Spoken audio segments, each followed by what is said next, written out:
le he dado por nombre ¿Cómo despertar a Jesús?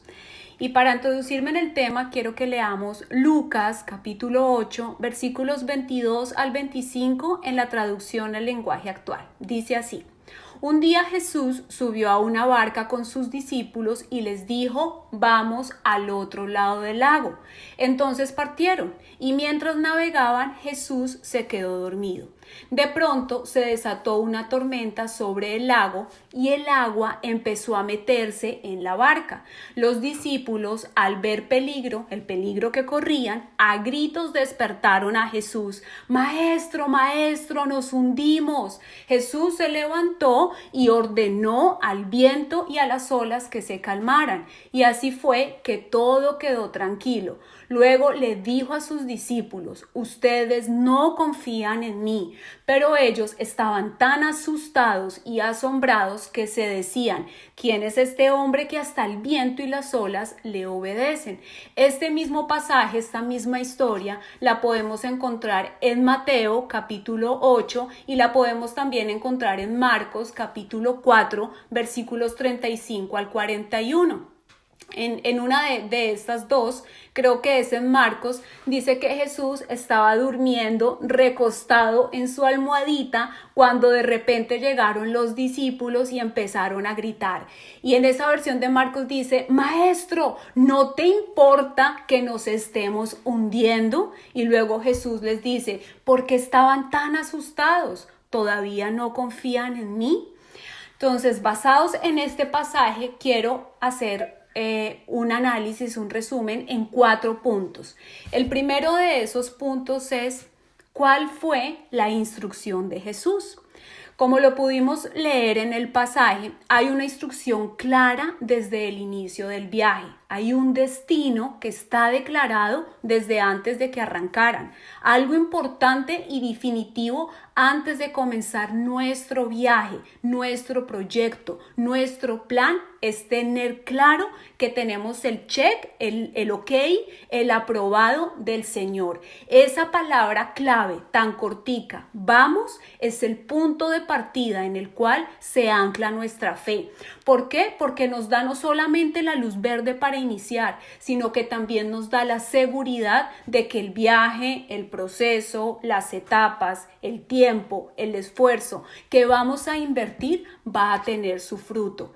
La instrucción también nos da una dirección. Los discípulos no solo recibieron el ok, el vamos, sino que también fueron direccionados. Vamos, ¿a dónde? Al otro lado del lago. Sabían entonces hacia dónde se dirigían. Sabían seguramente cuánto tiempo más o menos se iban a demorar en llegar al otro lado.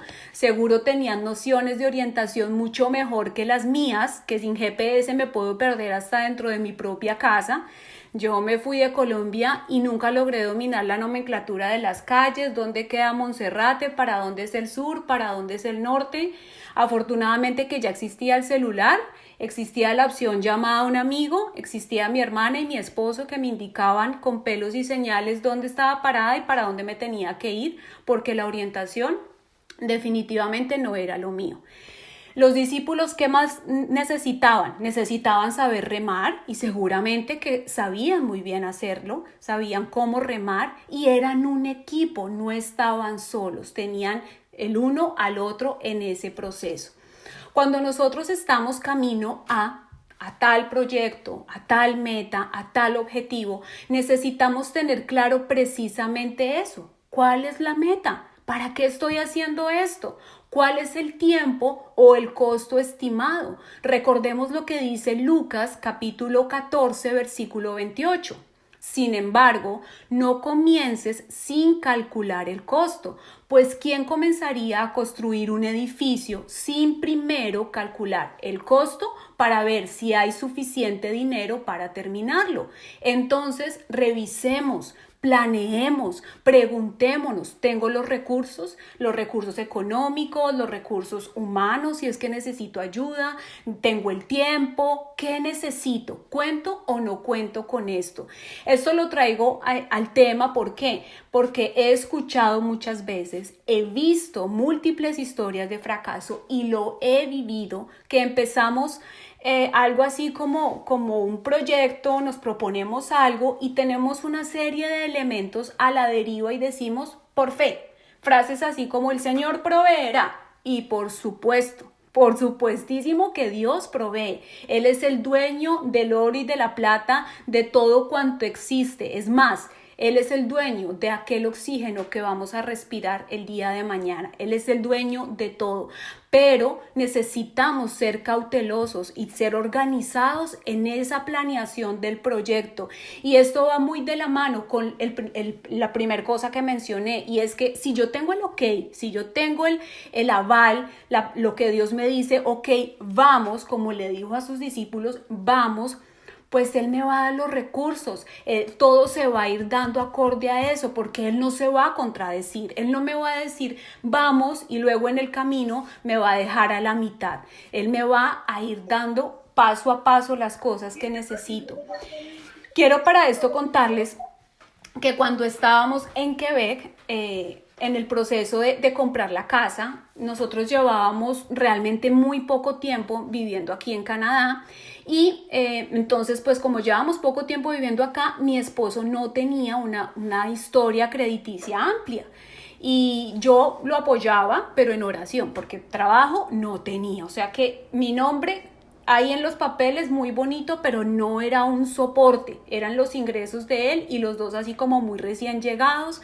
Entonces, cuando la agente hipotecaria comenzó con el proceso para el préstamo, hubo ahí como una traba con la aseguradora porque estaban como en veremos si nos aprobaban o no nos aprobaban el crédito. Y un día ella nos llamó, ya nosotros súper ilusionados, la casa muy bonita, o sea, ya más embarcados, imposible, ya eran el último paso era exactamente ese. Y nos dijo, miren, ¿por qué no hacemos algo? El carro que ustedes tienen, ¿por qué no se lo ponen a nombre a un amigo? Con eso sale como de los compromisos financieros de su esposo y es más fácil que les aprueben el crédito. Yo creo que si hacemos eso, nos van a aprobar el crédito. Y tan rápido como ella nos lo propuso, tan rápido salió de nosotros la respuesta, no lo vamos a hacer, porque sería mentir, porque ese carro sí lo pagamos nosotros, porque es un compromiso financiero que nosotros tenemos. Y si ese es el recurso al cual tenemos que recurrir para que nos aprueben el crédito, pues no lo vamos a hacer. Y pues no sé, ¿qué creen todos? Sí, nos aprobaron el crédito y nos dio mucha felicidad en ese momento, pero hoy, 5 años después de ese día, conociendo mejor cómo se mueven las cosas en Canadá, vemos aún con más magnitud, vemos más grande las muchas cosas que Dios ha hecho. Tantas tormentas que ha calmado, tantos viajes que hemos concluido con éxito únicamente porque Jesús iba con nosotros en la barca. Y definitivamente no ha sido por nuestras fuerzas y eso hoy me ha dado la oportunidad de experimentar algo que yo he llamado como una gratitud tardía. ¿Por qué? Porque es mirar para atrás y es empezar a ver, Dios, ¿tú cómo lo hiciste? Nosotros estábamos recién llegados, bueno, no sé, tantas cosas, el tipo de trabajo que tiene mi esposo, en fin. Pero cuando es Él quien va en la barca con nosotros, cuando es Él el que nos ha dado el cheque, definitivamente el desarrollo de las cosas es totalmente diferente. Él fue el protagonista en ese momento y lo seguirá siendo. Mientras avanzamos en el camino, mientras parece que Él duerme, Él está obrando. Es cierto que en el camino de un lado a otro, en el proceso de llegar a la meta, a eso que nos hemos propuesto, recorreremos trechos inciertos. Es cierto que podemos conocer a dónde nos dirigimos, pero no sabemos lo que en medio se nos presentará. Pero de nuevo, tengamos claro que las promesas de Dios son sí y amén y que ese es nuestro boleto de entrada al éxito, no existe otro. Quisiera que, no sé, yo quisiera en muchos momentos y creo que algunos de aquí lo pueden compartir conmigo, que en nuestro camino no hubiera imprevistos, no hubieran variantes, no hubieran desaciertos, caídas, incertidumbre, que eso se borrara del proceso. Pero así como los discípulos, para nosotros también existe la posibilidad de que lleguen, entre otras razones, porque son necesarias esas tormentas. Y entonces nos vamos a sentir seguramente aterrorizados, abrumados, asustados frente a esa tormenta que en el camino se presenta pues de una forma inesperada y que puede parecer totalmente incoherente con lo que Dios nos ha llamado a hacer. ¿Cómo así que Dios nos dijo que cruzáramos al otro lado y en medio de ese proceso empieza la tormenta, se nos mete el agua a la barca? Y con esto me introduzco al punto número 2, los gritos. Hoy, viendo como lo llamamos en Colombia, los toros desde la barrera, podríamos estar tentados, analizando la historia, a pensar algo así como, pero ¿cómo los discípulos fueron a despertar a Jesús gritando? ¿Cómo era que tenían tanto miedo? ¿Por qué se dejaron atemorizar tanto teniendo a Jesús ahí con ellos? Y podríamos hasta irnos más profundos en el juicio y decir cosas como, bueno, ¿y qué? ¿Y qué? ¿Será que si se ahogaban no tenían convicción de la salvación o qué? Pero la idea es que podamos reflexionar acerca de la actitud de ellos y esa actitud nos daría mucha tela para cortar, y cuando decimos tela para cortar, decimos como mucho tema, hay muchas cosas que podríamos analizar ahí, nos da espacio para conjeturas, para análisis y para enseñanzas, que repito, al mirar los toros desde la barrera por fuera de la situación nos queda muy fácil, pero ellos estaban enfrentados a un imprevisto que era intimidante y aterrorizador. Tanto que su forma de despertar a Jesús fue no solamente brusca, sino que fue la expresión de ese temor intenso que los estaba invadiendo. La fe en ese momento, ¿dónde estaba? No lo pregunto yo, lo preguntó Jesús luego de calmar la tormenta. ¿Qué pasó? ¿Todavía no confían en mí? Ese grito fue un llamado desesperado que dejó en el olvido con mucha rapidez lo que Jesús les había enseñado, los milagros que ellos habían visto que Jesús hacía, habían visto la autoridad de Jesús cuando echaba fuera demonios, pero en ese momento simplemente se borró. Para mí, como cada palabra que encontramos en la Biblia, esta enseñanza nos revela al Padre, al Hijo, al Espíritu Santo, pero también nos previene, nos permite evitar caídas. Los discípulos, como lo dice Jesús cuando calmó la tormenta o luego de calmar la tormenta, perdieron el examen de la fe, la confianza flaqueó, pero esta situación podemos extrapolarla hoy a nuestras vidas y pintar el cuadro de una tormenta. ¿Cuál es la tormenta que estamos pasando? La tempestad, la ola que se ha levantado en nuestra vida. ¿Cuál es el agua que se está metiendo a nuestra barca y nos está haciendo dudar? Y ver que ninguna de esas situaciones debe apagar nuestra fe. Si Jesús está dormido, no es por negligente, no está falto de interés en la situación. No lo despertemos a gritos, porque a ese punto de ir a despertarlo a gritos, al punto de llegar a sus brazos consumidos por el temor y la incertidumbre, ya habremos quitado la mirada de él. Ya estaremos desesperados buscando el último recurso salvavidas, y por supuesto que lo hará. Él vendrá a nuestra ayuda como lo hizo con ellos, pero quiero que todos podamos entender que Él espera ser más que ese salvavidas. Los discípulos quedaron asombrados porque Él calmó la tempestad, pero Él, Jesús, Él quedó deseando que la fe hubiera sido aquella que los hubiera llevado a mantener la calma en medio de la tempestad. ¿Fácil? Definitivamente no, pero imposible tampoco, o si no Jesús no les hubiera reclamado la actitud que tuvieron. Entonces, en lugar de buscar que Jesús se despierte a gritos, busquemos a través de la fe mantener la calma, descansemos en Él, en sus promesas, descansemos junto a Él. Jesús no necesita que lo despertemos a gritos, Él tiene todo bajo control.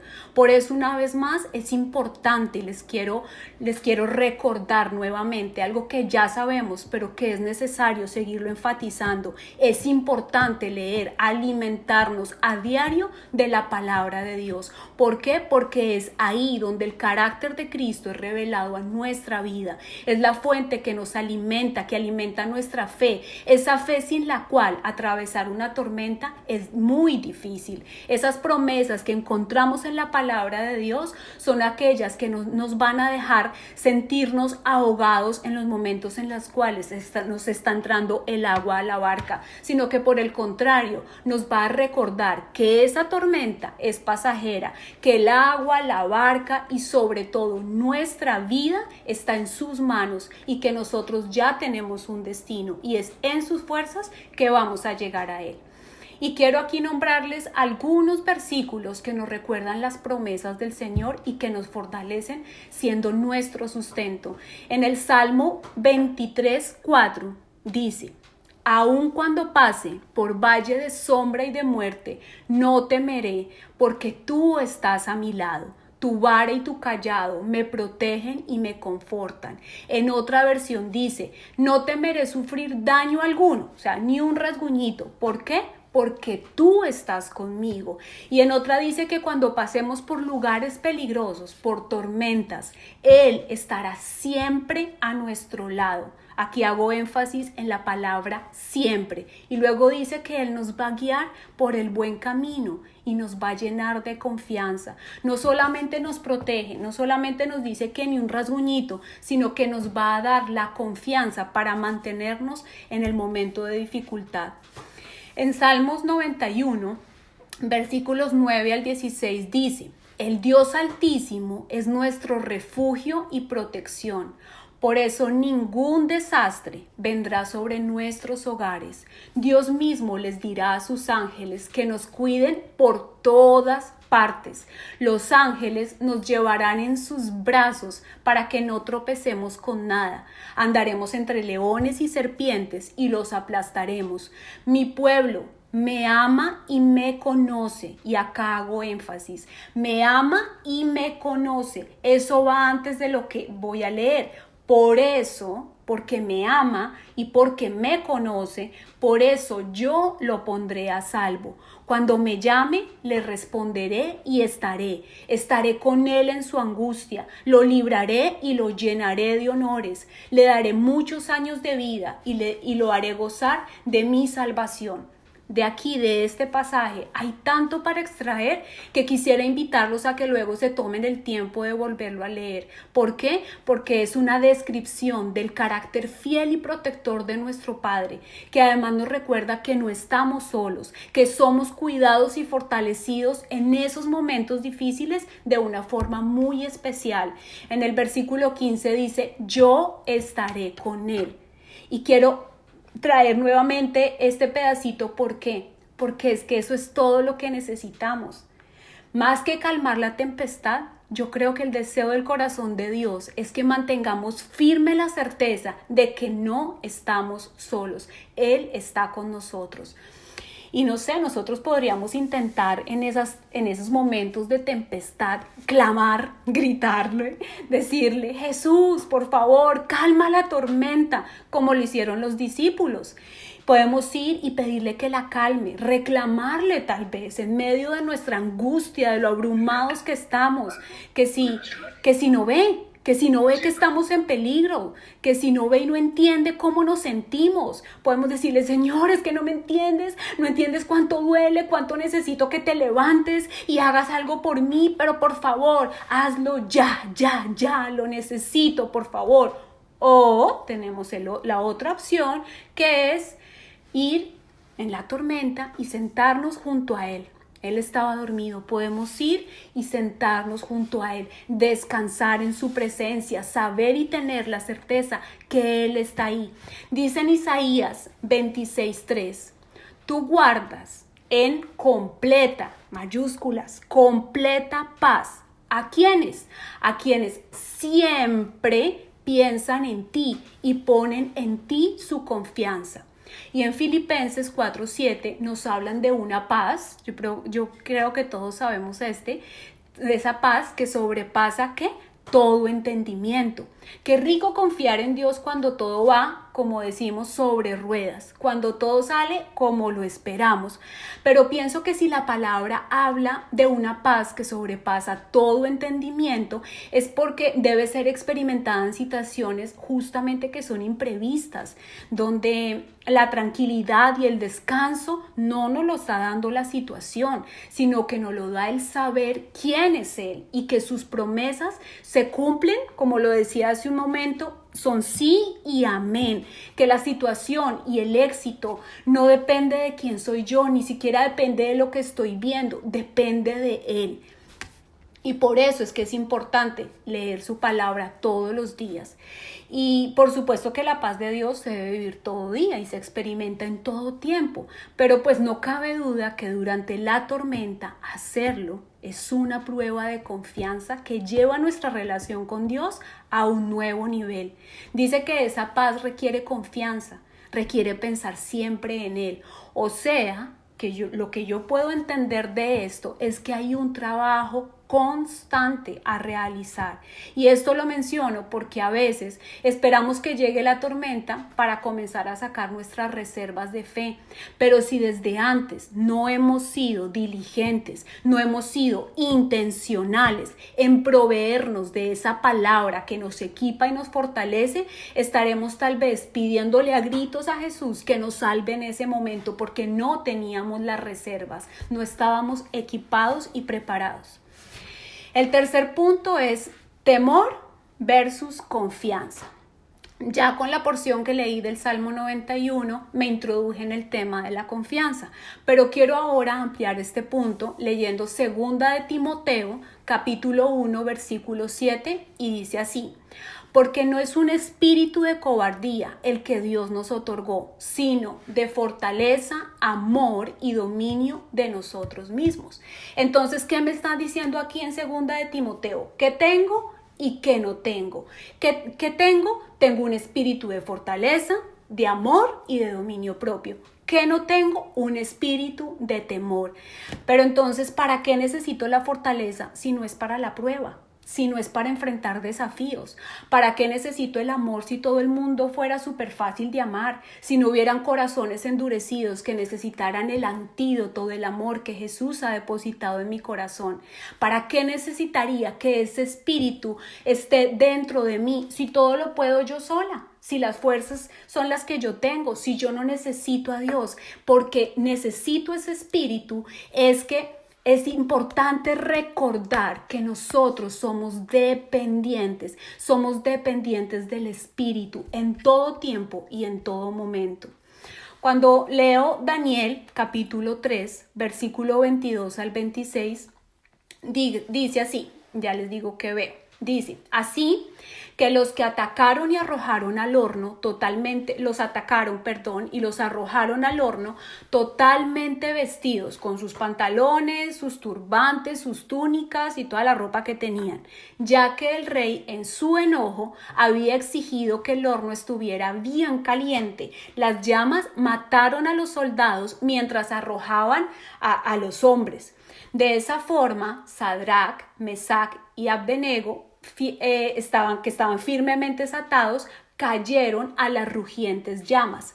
De pronto, Nabucodonosor, lleno de asombro, se puso de pie de un salto y exclamó a sus asesores: ¿no eran 3 los hombres que atamos y arrojamos dentro del horno? Sí, su majestad, le contestaron. Miren, gritó Nabucodonosor, yo veo a 4 hombres desatados que caminan en medio del fuego sin sufrir daño, y el 4.º hombre parece un dios. Entonces Nabucodonosor se acercó tanto como pudo a la puerta del horno en llamas y gritó: Sadrac, Mesac y Abdenego, siervos del Dios Altísimo, salgan y vengan aquí.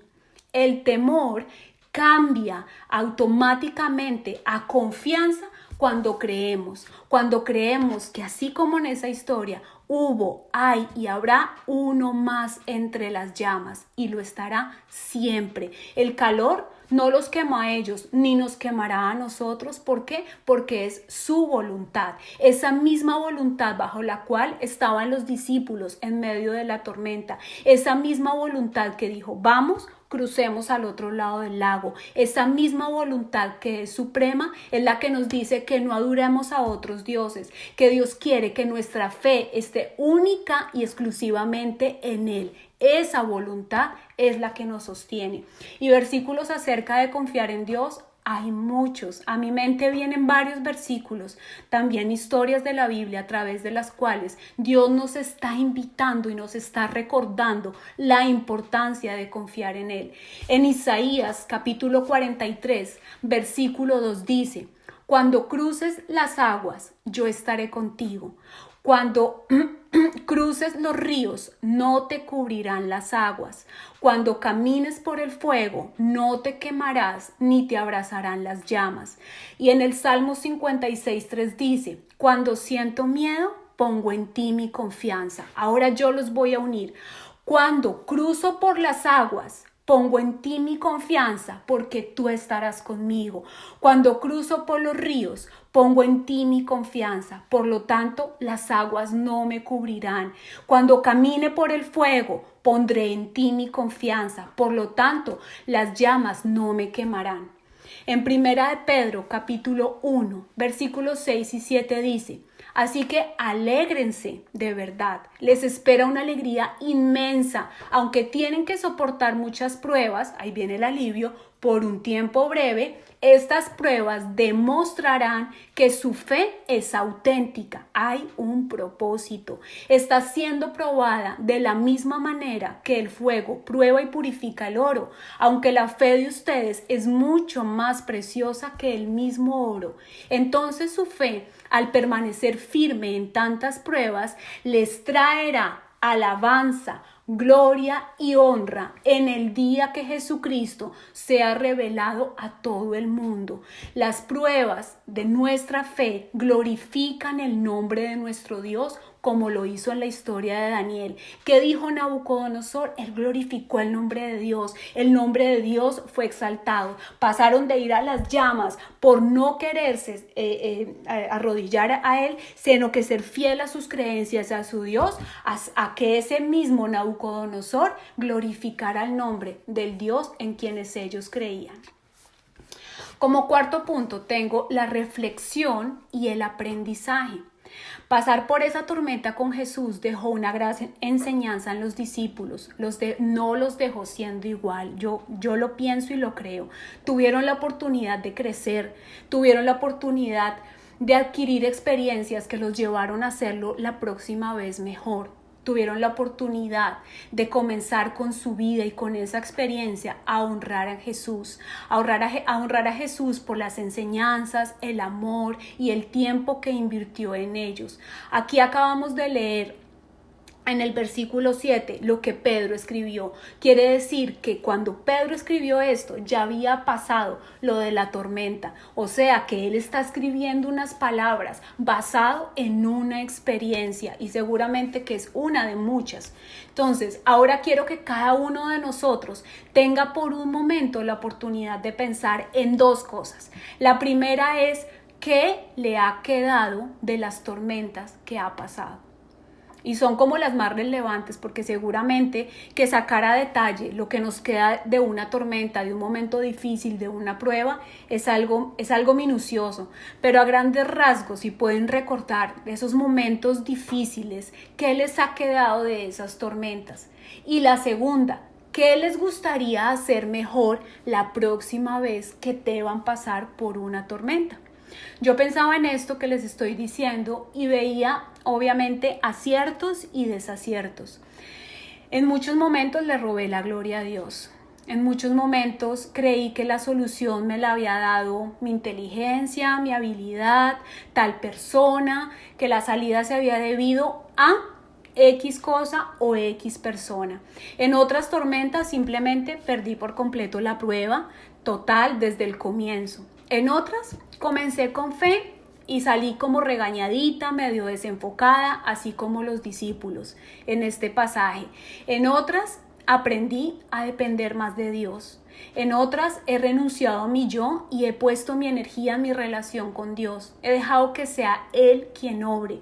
Y mientras tanto yo he tratado de enfocar toda mi energía en mi relación con Dios, dejando que sea Él quien haga las cosas, yo tratar de obedecer y de confiar. Porque a veces se necesita más fe para esperar que para actuar. He querido meter la mano y me he dado cuenta que no solo he metido la mano, sino la pata completa y he terminado interfiriendo en los procesos de Dios en mi vida a través de esas pruebas. He aprendido que entre más ruidosa sea la tormenta, más debo enfocarme en escuchar su voz y no dar pasos desesperados. Porque esos pasos desesperados finalmente lo que están haciendo es buscar que con mis fuerzas yo pueda salir de la situación, poder avanzar con lo que yo puedo. En fin, seguramente que me quedo corta con la descripción y seguro que cada uno de ustedes al hacer el ejercicio tendrá su propia moraleja, su propia lista de elementos extraídos de la situación.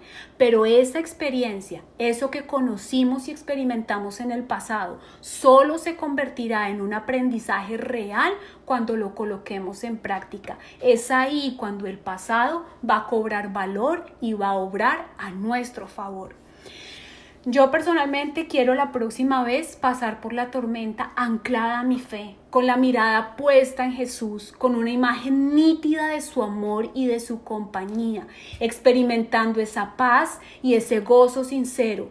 Quiero que si Jesús, quien siempre va conmigo, va dormido, pues yo me acueste a dormir con Él, si es eso lo que debo hacer. O si lo que debo hacer es reprender el agua y utilizar la autoridad que como hija de Dios me ha sido dado, quiero hacerlo. Yo quiero que mis acciones sean fruto de una relación constante con mi Dios. Quiero que mis pies, más allá de estar firmes en la madera de la barca, estén firmes en la roca que es Cristo Jesús. Quiero que, como lo dice en Mateo 25, 23, ser fiel. Yo quiero ser fiel en lo poco para que Él me lleve a más. Y quiero y los invito a que la próxima vez recuerden que las promesas de Dios son para sus hijos, o sea, para ustedes y para mí. Eso quiere decir que nosotros tenemos derecho y tenemos la autoridad para aceptar esas promesas. Quiero la próxima vez vivir Proverbios capítulo 3 versículos 5 y 6. Quiero poner toda mi confianza en Dios y no en lo mucho o en lo poco que sé, tomándolo en cuenta en todas mis acciones para que así Él me ayude en todo. Y yo creo que esto es cierto, lo sé porque eso es lo que dice su palabra que me sostiene y que guía mi camino. Dios es el mismo de ayer y lo será por siempre, Él no cambia. Entonces quiero que cada uno pueda tener el tiempo de recordar qué cosas maravillosas Dios ha hecho por ustedes. Recordarlo es importante, ¿por qué? Porque nos motiva y también porque mantiene a flote una posición de gratitud. Esa posición de gratitud es algo que cambia totalmente la tormenta, que cambia totalmente el proceso.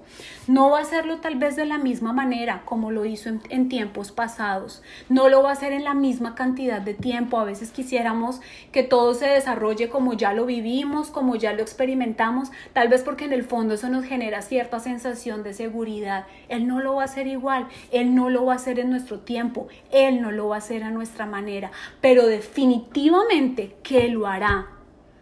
Tal vez, y solo tal vez, el dormido en muchas situaciones no es Jesús, somos nosotros. Creemos estar despiertos porque tenemos los ojos abiertos, pero estamos dormidos en nuestra fe. Y sin esa fe, dice su palabra en Hebreos 11:6, que es imposible agradar a Dios. Quisiera terminar con una alabanza y luego finalizamos con la ministración.